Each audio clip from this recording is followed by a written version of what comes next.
La question que j'aimerais vous poser ce matin pour nous aider à réfléchir au sujet, c'est la suivante. Où investissez-vous votre argent? Où investissez-vous en général votre temps, votre talent et votre trésor? Et qu'espérez-vous en retirer? Est-ce pour une cause qui en vaut la peine, qui en vaut le coup? Êtes-vous sûr que vos investissements porteront leurs fruits? Les finances sont une chose incertaine.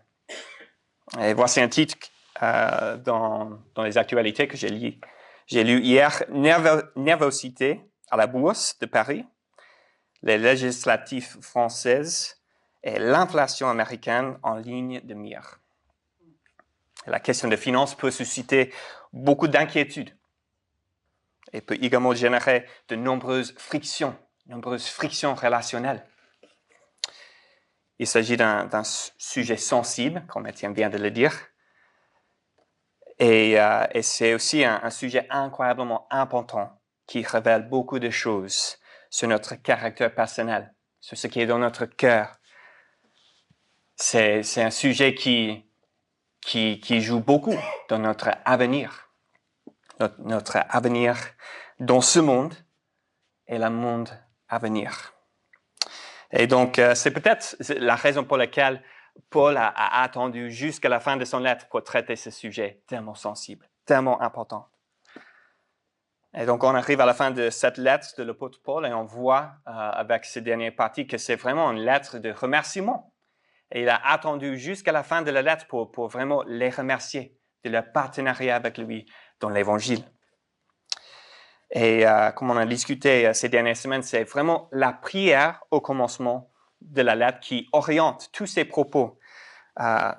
Tournez avec moi au chapitre 1, c'est 2 pages à gauche, où il a dit au verset 10 de chapitre 1, verset 9, pardon, il dit « Et ce que je demande dans mes prières, c'est que votre amour abonde de plus en plus en connaissance et en vraie sensibilité. Qu'ainsi vous sachiez apprécier ce qui est important, afin d'être sincère et irréprochable pour le jour de Christ. » Et donc, l'objectif de Paul, lorsqu'il parle de leur partenariat avec lui, c'est qu'ils réfléchissent correctement.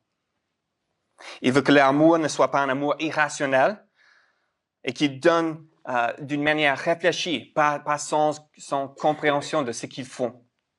Et donc, il leur enseigne à la fin de cette lettre comment financer le partenariat pour l'Évangile. C'est le titre, c'est le message aujourd'hui, comment financer le partenariat pour l'Évangile. Et voici comment on peut résumer ces propos de Paul avec ces 3 points. Il dit d'abord, copiez mon contentement, dans versets 10 à 13. Et puis, visez des dividendes éternels, versets 14 à 18. Et puis, comptez sur le compte de Dieu. Dépendre sur Dieu, versets 19 à 20.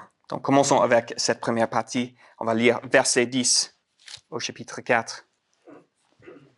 Verset 10. « J'ai éprouvé une grande joie dans le Seigneur à voir refleurir votre intérêt pour moi. Cet intérêt, vous l'aviez bien, mais l'occasion vous manquait. » Et comme on a déjà vu ces dernières semaines, Paul est en prison sur fausse accusation à cause de son œuvre pour l'Évangile. Il prêchait le message de Jésus et certains étaient gênés et ils ont fait en sorte qu'il soit mis en prison. Et ce n'est pas une prison à la française où le gouvernement se charge des frais de garde, mais c'est une prison romaine où si Paul va manger, il faut qu'il fournisse les moyens, ce qui n'est pas facile lorsque vous êtes en prison. Et donc, il faut de l'aide. L'Église à Philippe avait entendu parler et ils ont envoyé Épaphrodite pour justement apporter de l'argent et pour l'aider. Et il semble que c'est ça l'occasion dont Paul parle au verset 10.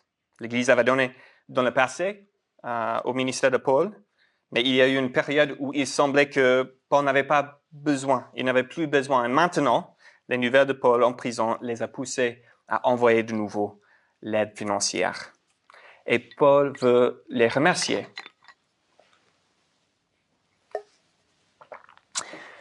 Mais si vous notez, c'est un peu bizarre la manière par laquelle il les remercie.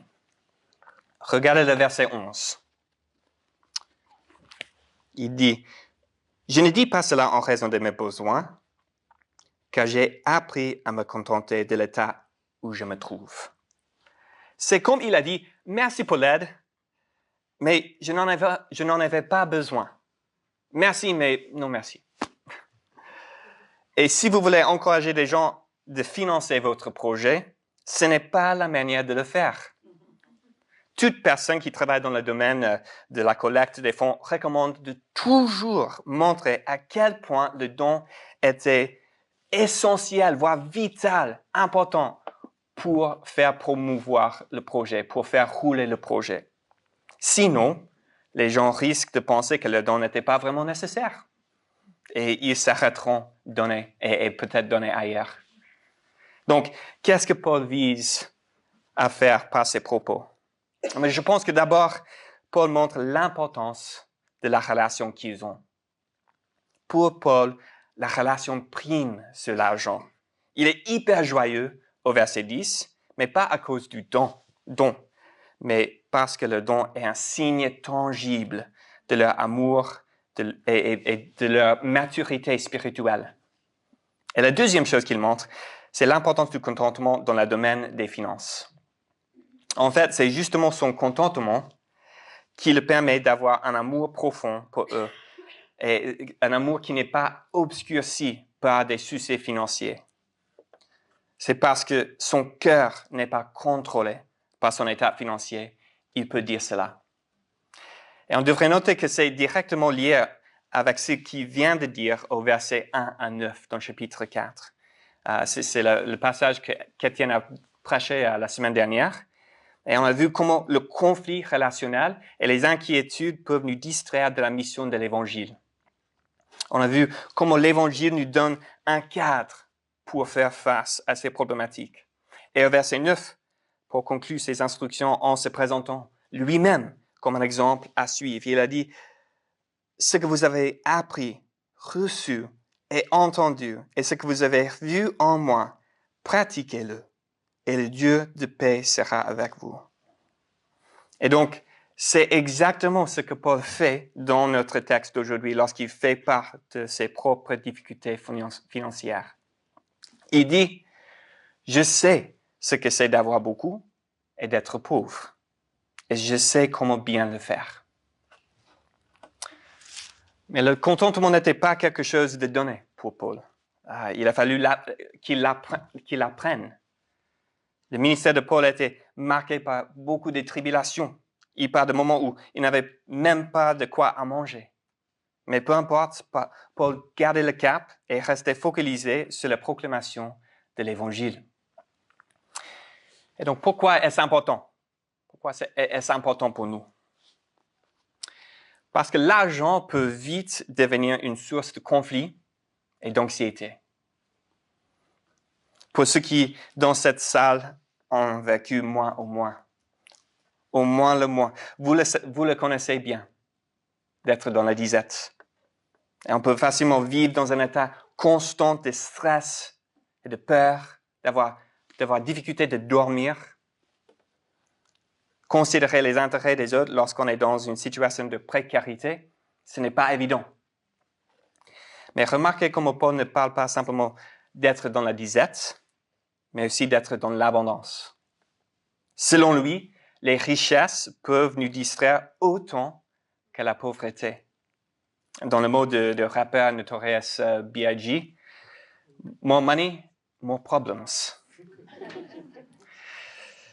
Plus vous avez d'argent, plus vous en avez à perdre.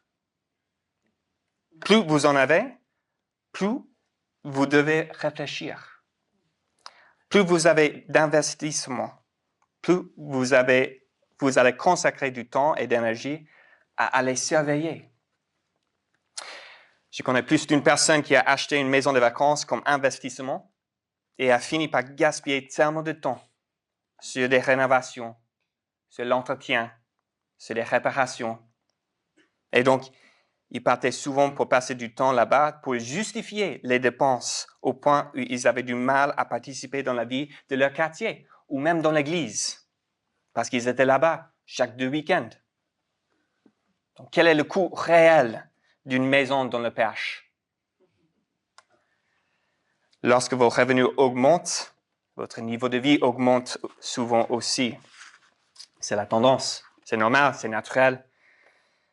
Et nous avons plus et donc nous dépensons plus. Ce qui semblait être une abondance au départ, au fil du temps, semblait normal, voire insuffisant.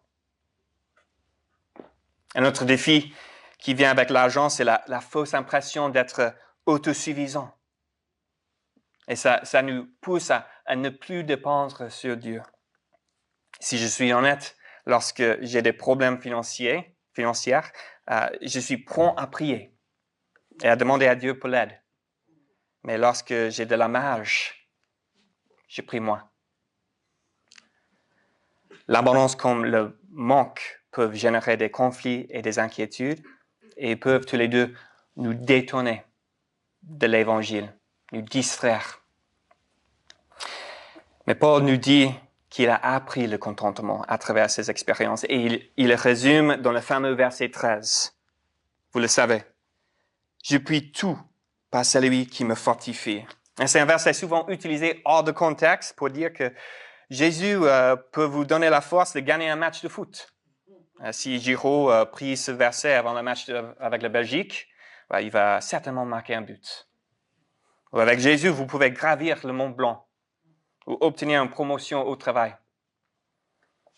Dans le contexte, clairement, le tout du verset 13 parle de vivre pour l'Évangile et rester dans le contentement quoi qu'il arrive.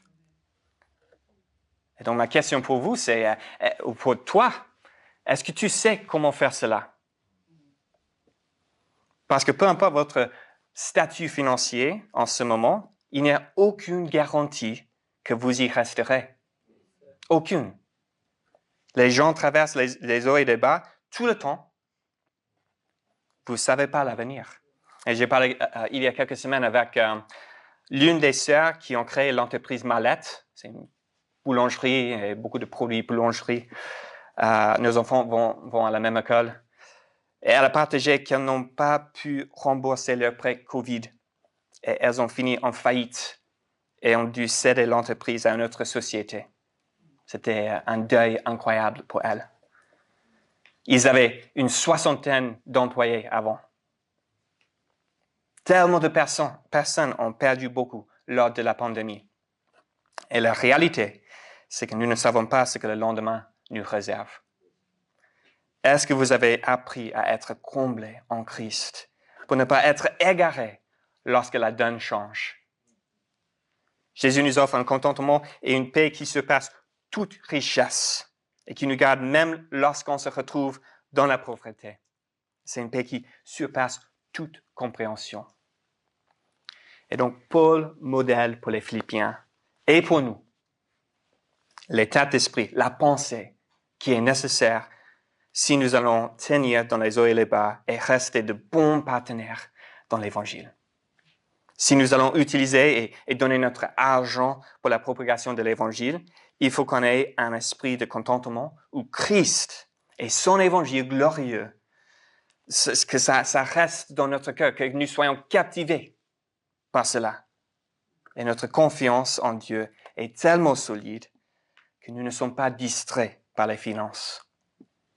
Que les finances passent au second ou même au troisième plan de nos priorités. Et que l'Évangile prime. Et que les personnes, les relations prennent le dessus. C'est un contentement qui s'apprend. Et Paul nous appelle à le copier. C'est la première chose que Paul nous apprend sur le financement du partenariat. Voilà, copier mon contentement. Et puis, versets 14 à 18, viser des dividendes éternels. Au verset 14, nous avons l'expression la plus proche du merci dans cette lettre que Paul donne. Il dit au verset 14, « Cependant, vous avez bien fait de prendre part à ma tribulation. » Donc ça relève encore du langage de partenariat, prends part.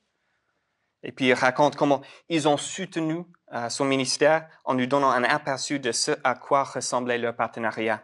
Et on voit d'abord que c'était un partenariat coûteux. Ils ont pris part à sa tribulation. C'est fort. Donc Paul souffrait en prison et avait de vrais besoins. Et l'Église à Philippe a choisi de partager avec ses souffrances, partager ses souffrances en donnant financièrement pour pourvoir à ses besoins.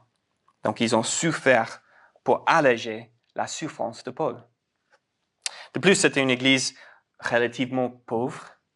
Dans 2 Corinthiens 8, une autre lettre de Paul, en se vantant de la générosité, il dit que l'Église à Philippe a donné au-delà de la possibilité, même au milieu des tribulations et une pauvreté profonde. Donc, ce n'était pas comme ils ont donné de leur marge, de les extras qu'ils avaient. Et il ne faut pas oublier qu'Épaphrodite a failli mourir dans son voyage pour livrer le don à Paul en prison. C'était vraiment quelque chose de coûteux. Et on voit aussi que c'était un partenariat où ils ont donné régulièrement. C'était marqué par la régularité. Ils ont envoyé des dons à Paul plusieurs fois dans le passé. Et à l'époque, Paul n'avait pas, il n'avait pas de RIB pour faire un virement ou de litchi pour envoyer une cagnotte. C'était pas si simple que ça. La seule manière de soutenir un ministère à distance, c'était d'envoyer quelqu'un faire un long voyage avec une poche d'argent liquide. C'est dangereux. Et les Philippiens, depuis le commencement de leur réception de l'Évangile et du ministère de Paul dans cette région, ils lui ont donné fréquemment. C'était quelque chose de fréquent. Et donc, dans ces phrases, Paul veut rassurer les Philippiens qui reconnaissent le rôle qu'ils ont joué dans le ministère avec lui. Et en fait, il veut vraiment leur montrer qu'il est reconnaissant. C'est bien ce qu'ils ont fait en subvenant à ses besoins. Mais il veut qu'ils comprennent aussi que le partenariat avec lui est bien plus que cela. C'est bien plus que donner d'argent. Paul ne se soucie pas simplement de ses besoins, de ses propres intérêts, mais aussi de leur, surtout leur avantage éternel. Et c'est ce qu'il dit au verset 17. C'est le verset clé pour cette partie de ce passage. Il dit, « Ce n'est pas que je recherche le don. Ce que je recherche, c'est le fruit abondant porté à votre compte. » Pour comprendre qu'il y a plus dans cette relation qu'une relation horizontale. Il ne s'agit pas d'une simple relation entre Paul et les Philippiens, mais il y a une troisième partie. Dieu. Dieu fait partie de ce partenariat. Et donc, ce qui se passe dans le plan horizontal a un impact sur le plan vertical. Lorsqu'il donne à Paul pour la propagation de l'Évangile, Dieu le reconnaît comme un Dieu, comme un don donné à lui. Le don est comparé au sacrifice dans l'ancienne alliance qui plaisait à Dieu. Et donc, je pense que c'est important de noter qu'il y a eu beaucoup de sacrifices, beaucoup de types d'offrandes que le peuple pouvait donner. Et étant donné ce que Paul a déjà enseigné et dit sur l'Évangile, c'est certain que Paul ne parle pas des sacrifices qui étaient censés couvrir le péché, mais plutôt aux offrandes volontaires qui servaient comme d'expression d'amour et de reconnaissance envers Dieu. Et donc, pour être explicite, dans son amour, Christ a déjà donné sa vie pour que nous puissions être pardonnés et sauvés. Et c'est ça le message de l'Évangile. C'est ça ce que Paul proclamait, c'est ça ce que les Philippiens ont soutenu. Jésus a donné sa vie pour notre pardon et pour notre salut. Et pour tous ceux qui ont cru en lui, il a ôté notre péché et nous a donné sa justice. Et donc, nos dons sont simplement une réponse au plus grand don de Dieu. Et donc, je voulais clarifier cela parce que il y a toute une histoire dans ce pays avec l'Église catholique qui a enseigné que les dons à l'Église servaient comme moyen d'expier le péché et de nous rendre justes devant Dieu, de gagner la faveur de Dieu. Et ce n'est pas du tout ce que ce texte enseigne. Ces dons, selon Paul, sont plutôt une expression du sujet de sa prière aux Philippiens au commencement. Que leur amour abonde de plus en plus en connaissance et en vraie sensibilité. Dieu voit nos dons, nos actes tangibles de notre amour pour lui et pour l'Évangile, et ça lui plaît. Il le voit. Ils sont agréables à lui, il les accepte et de plus, il les récompense. C'est l'idée à la fin du verset 17, lorsqu'il parle du fruit abondant porté à votre compte. Qu'est-ce que cela veut dire? Qu'est-ce que Paul veut dire par cela? L'expression du verset relève au langage financier et représente un compte bancaire produisant d'énormes intérêts. Donc, la Bible n'hésite pas à parler de la récompense éternelle, comme Étienne vient de montrer, les propos de Jésus. Il parle beaucoup de ces trésors au ciel, dans le ciel. Jean et Paul, dans d'autres textes, parlent des récompenses éternelles pour nos bienfaits dans ce monde. Donc, est-ce qu'il est en train de parler des trésors physiques au ciel? Peut-être. La Bible, lorsqu'elle parle des réalités célestes, reprend souvent des images terrestres pour nous aider à comprendre des choses qui nous surpassent. Des images qui sont utiles pour nous montrer que c'est vrai, c'est réel. Mais l'enseignement de la Bible en général, c'est que Dieu est notre plus grand trésor. Il est la source de toute joie, de toute bonté, de tout don excellent et tout cadeau parfait. Et Jésus, en parlant de la vie éternelle dans Jean 17, 3, il dit « Or, la vie éternelle, c'est qu'ils te connaissent, toi, le seul vrai Dieu, et celui que tu as envoyé, Jésus-Christ. » Jésus est mort pour que nous puissions être réconciliés avec notre Créateur et être transformés à son image. Et ça c'est le plus grand trésor qu'on puisse avoir. Connaître Jésus dans toute sa beauté, de toutes ses perfections, d'être transformé à son image. C'est ça ce qu'on cherche. Et c'est ça ce que Paul vise dans cette lettre. Lorsqu'il a prié au commencement du chapitre 1, c'était ça, le fruit. Il a mentionné le fruit, verset 10. Qu'ainsi vous sachiez apprécier ce qui est important afin d'être sincère et irréprochable pour le jour de Christ, rempli du fruit de justice qui vient par Jésus-Christ. Et donc, je ne sais pas s'il y a un compte bancaire physique au ciel. Je ne sais pas. Mais ce qu'on peut dire certainement, c'est que Dieu sait comment récompenser son peuple. Et que lorsque nous utilisons notre argent matériel pour cet évangile dans cette vie, il y a un transfert de fonds qui a lieu. Un transfert de notre compte bancaire Crédit Mutuel, SCL, à votre compte bancaire céleste, où le taux d'intérêt est énorme. C'est ça ce qu'il enseigne. Et les investissements que nous déposons sur cette compte payent des dividendes éternels, dont nous pouvons déjà profiter aujourd'hui, maintenant, dans cette vie. Des dividendes comme un amour abondant pour Dieu et pour notre prochain. Joie et paix en faisant confiance au Seigneur. La libération de la cupidité et de l'égoïsme en ouvrant nos mains pour donner aux autres et servir les autres. Des dividendes comme la satisfaction de voir d'autres personnes sauvées et transformées par la parole de Dieu. Où investissez-vous votre argent?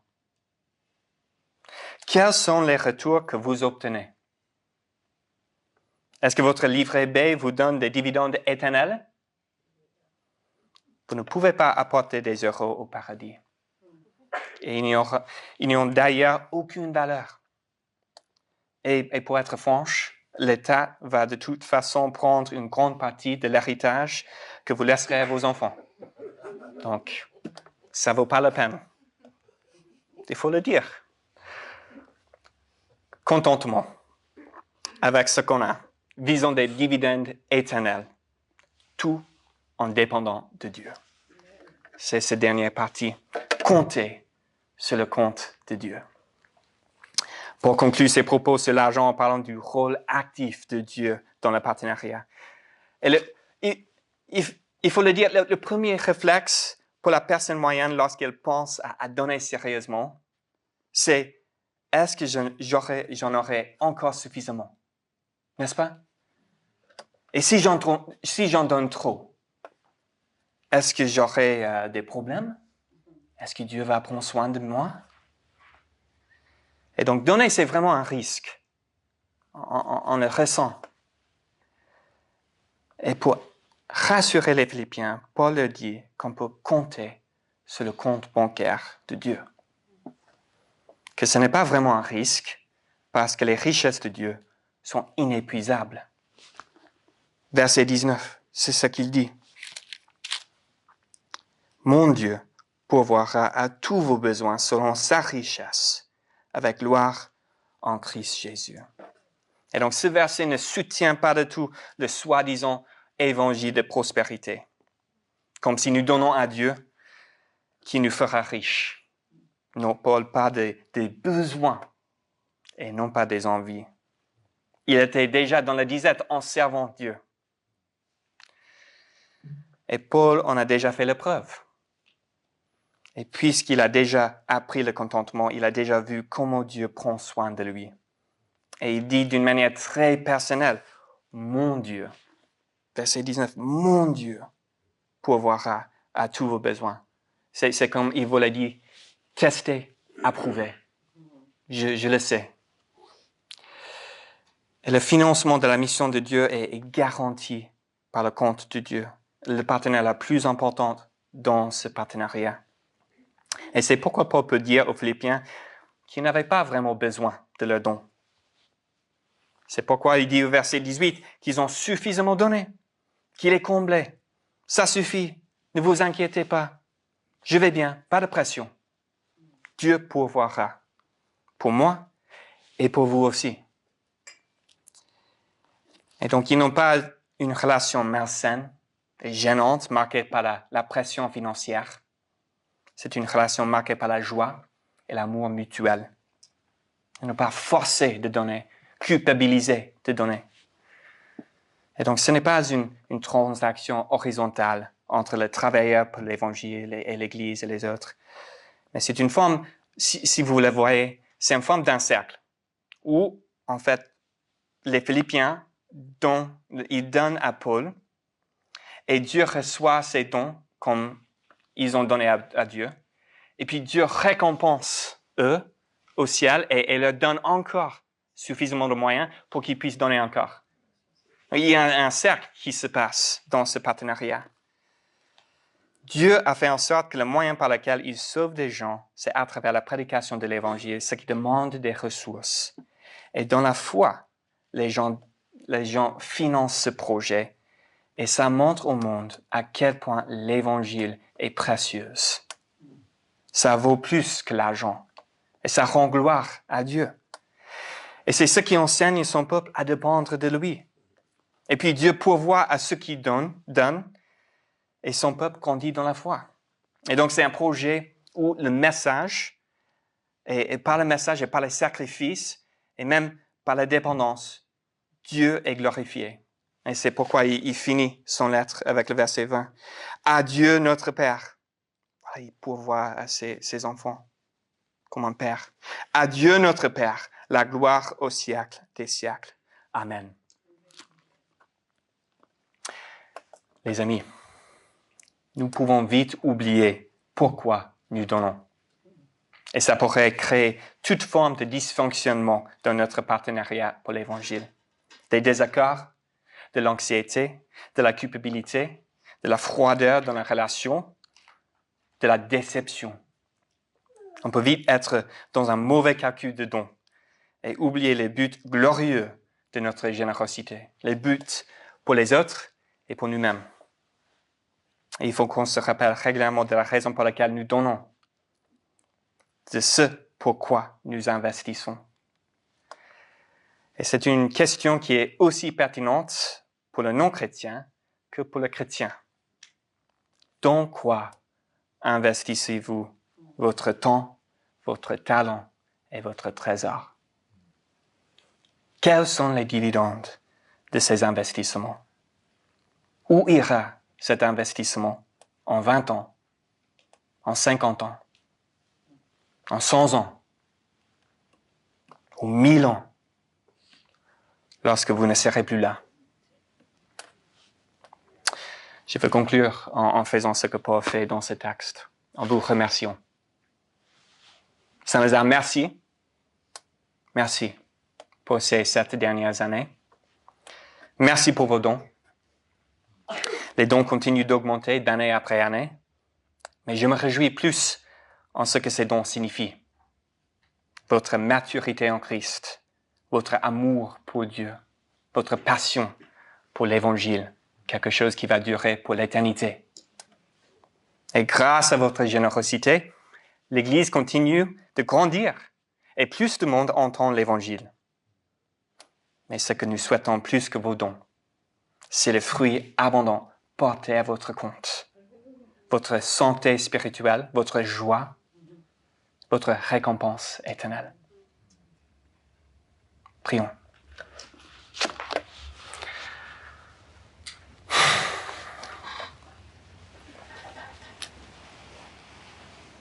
Seigneur, tout vaut le coup. Ton évangile est tellement précieuse à nous. Nous te confessons à des moments où, en fait, notre cœur est partagé et on essaie de servir deux maîtres, ce qui est impossible. Aide-nous, Seigneur, d'être tellement captivés par ton évangile que l'argent passe au second et au troisième plan dans notre calcul pour notre vie.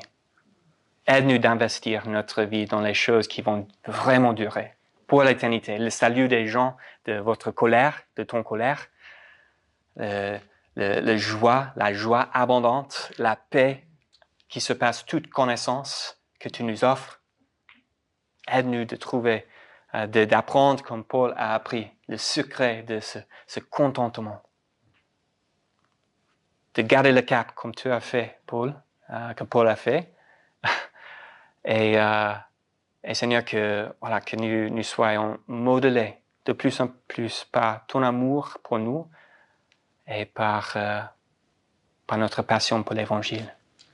Donc, on te fait confiance avec notre argent et avec l'état de l'Église, l'état financier.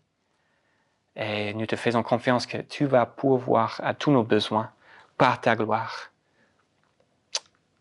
Merci Seigneur pour les privilèges de faire partie de ce partenariat, de participer à ton projet de salut. Et aide-nous de viser des dividendes éternels, fixer nos yeux sur notre cité céleste. Et la joie, le trésor de vous tenir devant toi, d'être dans ta présence pour l'éternité, avec beaucoup de monde qui a entendu l'Évangile grâce à nos sacrifices. Amen.